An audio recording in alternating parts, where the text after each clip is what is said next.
I'm here to talk about success, right? The first rule of success is to have a vision. You see, if you don't have a vision of where you go, and if you don't have a goal where you go, you drift around and you never end up anywhere. It's like you can have the best ship in the world, you can have the best airplane in the world. If the pilot or the captain doesn't know where to go, it would just drift around. It would not end up anywhere, or most likely in the wrong place. So I was very fortunate that I stumbled onto my vision. I mean, as you know, I was born in 1947 in Austria after the Second World War. And I didn't really like Austria when I grew up.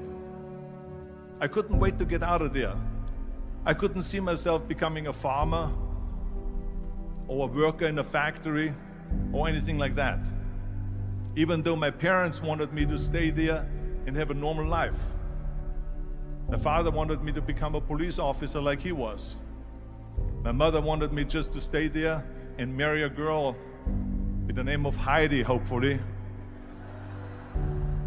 and have a bunch of kids and run around like the Van Trapp family in The Sound of Music. But that was their vision, not mine. My vision was totally different. I felt that I was born for something special, for something unique, for something big. Do you know how great it felt that I knew where I was going? Imagine the majority of people don't know where they're going. When you have a goal, when you have a vision, everything becomes easy. Because remember that in America, for instance, when you study, you will see the percentage of people that like their jobs. 74% hate their job in America. Now, there is not much different when you come to Europe. The majority of people don't like what they're doing because they're really not doing it because they didn't have a goal and they followed this goal. They just aimlessly drift around, and then all of a sudden there's a job opening, so they get that job because you have to work. But then when you work, it's a chore. It's work. It's not fun. So if you think about, only a quarter of the people really enjoy what they're doing in life. That is unbelievable if you think about it. So I felt so blessed that I knew what I was doing. It's like a medical student that studies and knows he wants to become a doctor. You know where to go. So I knew where to go. So people always ask me, when they saw me in the gym in the pumping iron days, they say, why is it that you're working out so hard? 5 hours a day, 6 hours a day, and you have always a smile on your face. The others are working out just as hard as you do, and they look sour in the face. Why is that? And I told people all the time, I said, because to me, I'm shooting for a goal. In front of me is the Mr. Universe title. So every rep that I do gets me closer to accomplishing that goal, to make this goal, this vision, turn into reality. Every single set that I do, every repetition, every weight that I lift will get me a step closer to turn this goal into reality. So I couldn't wait to do another 500-pound squat. I couldn't wait to do another 500-pound bench press. I couldn't wait to do another 2,000 reps of sit-ups. I couldn't wait for the next exercise, for the next half hour of posing and all the kind of things that you have to do to be a champion. And with the age of 20, I went to London and I won the Mr. Universe contest as the youngest Mr. Universe ever. And it was because I had a goal. So let me tell you something, visualizing a goal and going after it makes it fun. You got to have a purpose no matter what you do in life. You got to have a purpose. So that's rule number one, have a vision. Rule number two is, don't listen to the naysayers. Don't listen to the naysayers.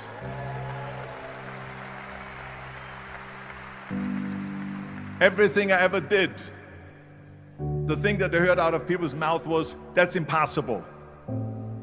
That can't be done. Or no. So whenever someone said to me, it can't be done, I heard, it can be done.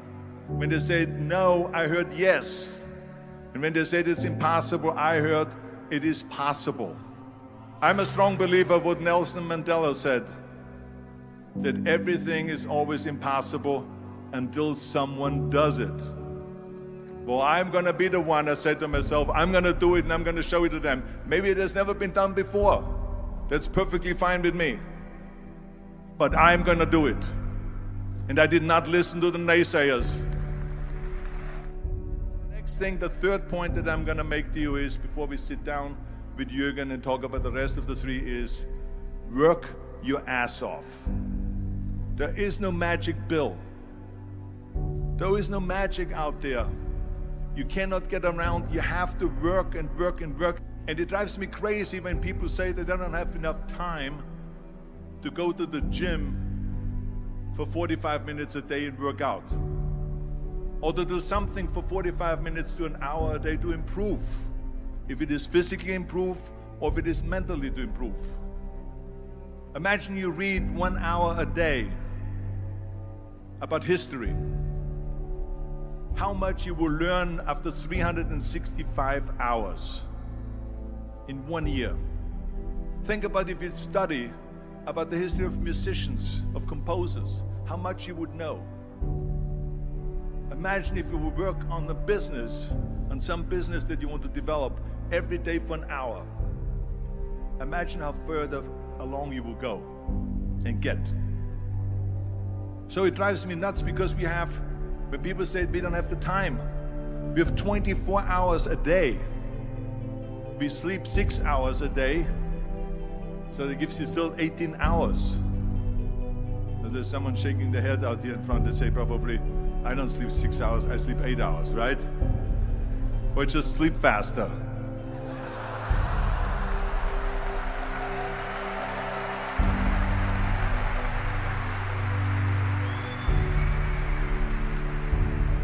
So we have 18 hours a day. The average person works around 8 to 10 hours. So let's assume it's 10 hours, so we have 8 hours left. Then you travel around an hour a day, maybe 2 hours a day. So now you have still 6 hours left. So what do you do with these 6 hours? What do you do with these 6 hours? Then we eat a little bit, then we schmooze a little bit, talk a little bit to people and all that stuff. But you can see how much time there is available if you organize your day. So you got to work hard. I mean, let me tell you something. When I went to America, I went to college. I went and worked out 5 hours a day. And I was working on construction. Because in those days in bodybuilding, there was no money. I didn't have the money for food supplements or anything. So I had to go to work. So I worked on construction. I went to college. I worked out in the gym, and at night from 8 o'clock at night to 12 midnight, I went to acting class 4 times a week. So I did all of that.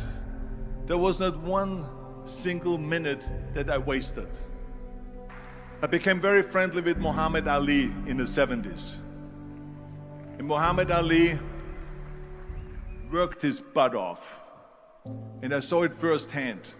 And I remember that there was a sports writer that was there in the gym when he was working out and he was doing sit-ups. And they asked him, how many sit-ups do you do? And he said, I don't start counting until it hurts. Now think about that. He doesn't start counting his sit-ups until he feels pain. That's when he starts counting. That is working hard. And so you can't get around the hard work. It doesn't matter who it is. As a matter of fact, I believe what Ted Turner said, work like hell and advertise.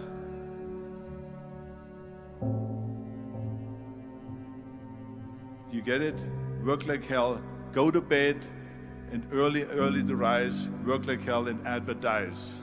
So you work your ass off, and then you let the world know about your work. That's what it is all about.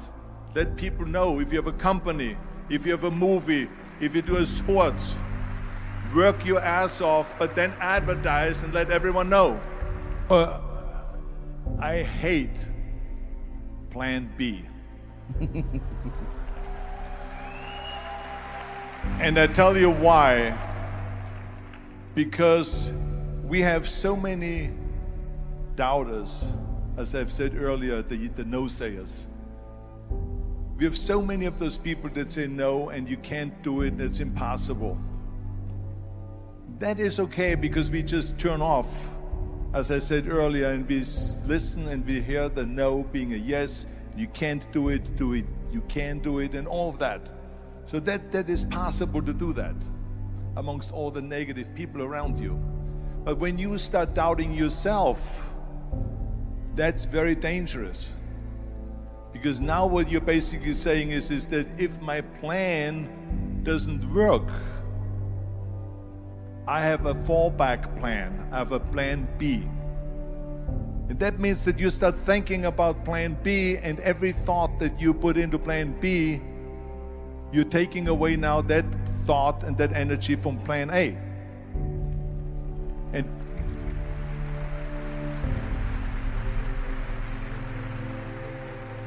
And it's very important to understand that we function better if there is no safety net, because plan B becomes a safety net. It says that if I fail, then I fall and I get picked up and I have something else there that will protect me. And that's not good, because people perform better when there's no safety net. People perform better in sports and everything else if you don't have a plan B. To me, it is very dangerous to have a plan B, because you're cutting yourself off from the chance of really succeeding. And the reason, one of the main reasons why people want to have a plan B is because they are worried about failing. What is if I fail, then I don't have anything else? Well, let me tell you something. Don't be afraid of failing, because there's nothing wrong with failing. You have to fail in order to climb that ladder. There's no one that doesn't fail.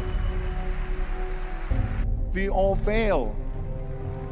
It's okay.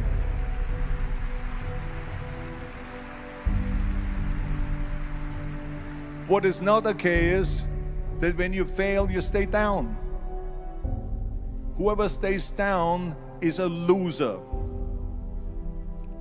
And winners will fail and get up, fail and get up, fail and get up. You always get up. That is a winner. That is a winner. Hey, we all lose. We all have losses. This is okay. And this is why I say don't be worried about losing, because when you're afraid of losing, then you get frozen. You get stiff. You're not relaxed. You got to be, in order to perform well in anything, if it's in boxing or if it is on your job or with your thinking, is only happening when you relax. So relax. It's okay to fail. Let's just go all out and give it everything that you got. That's what it is all about. So don't be afraid to fail. This is one of my 6 rules to success. You can only feel complete as a person if you think about what can you do for your fellow member around you that maybe needs help. I felt like that. Everyone has a different motivation why you get into that. I was an immigrant going to America, and I saw how America was the most generous country in the world. I mean, they opened up their arms to me, they helped me, they invited me for Thanksgiving dinner. The people, they brought me, the bodybuilders in the gym brought me plates to my apartment because I had no plates, I had no silverware, I had no bedware, I had no pillows, I had no blanket, I had no TV, I had no radio, I had nothing. They brought it to my apartment. They helped me. And I saw that firsthand, this generosity in America. And I said to myself, as an immigrant that is being embraced with open arms, that I need to go and make sure that I give something back.